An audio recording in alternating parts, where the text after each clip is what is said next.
Hello friends, today I have an Amazon special revival for you. ACTBest, ACTBest, AC, I don't know how to pronounce it. Basically, I call it an asbestos bike.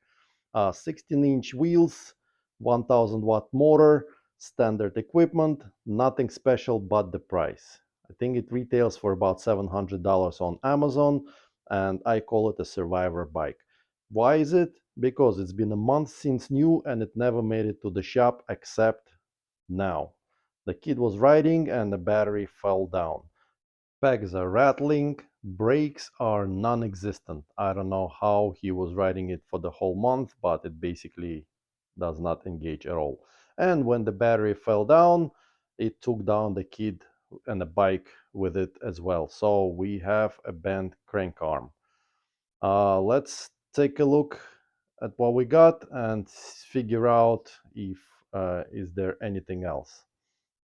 At glance, it appears that pegs just simply not tightened or were not tightened at the assembly, and brake pads look brand new but have huge gaps on the calipers. Probably was set up in the eco mode, so save on the brake pads and I guess save on the environment as well. Hopefully, tightening the brakes will fix the issue. As for the battery, apparently bolts were very short and ripped out of the frame. So installed three different bolts. God forbid people think professionals were working on this bike using a Loctite. Secured everything, tightened them up, installed the battery, and we are good to go. Instead of doing the right thing and bending the crank arm out, I decided to take a longer route. Measured it to 152 millimeters, diamond sitting position, pretty standard. Ordered the crank arm, and while I'm waiting for the part, I decided to do everything else. And here I'm going to share some MIT level knowledge. In order to get the Allen key to tighten the pegs, you gotta deflate the tire. This way you have enough space to do that job. After that, I released and centered the caliper, tightened up the cable, adjusted brake pads, and the rear brake was done. For the front one, I just adjusted the pads because the caliper was sitting correctly. And we are now ready to go, take it for a spin and see what else is going to come up.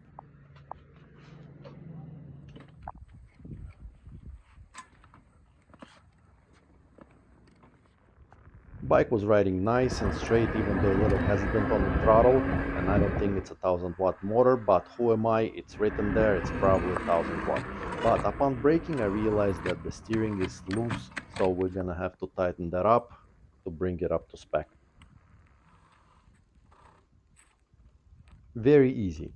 Loosen everything, tighten up the top bolt, align the steering, and then secure the rest of the bolts. By this time I received the crank arm, so we're gonna swap it out, starting by removing a pedal, and since this is the left side, we're gonna unbolt it clockwise.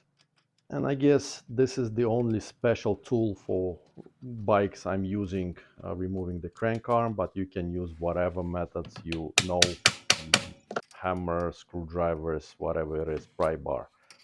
Then reinstall a pedal, going counterclockwise to tighten it up.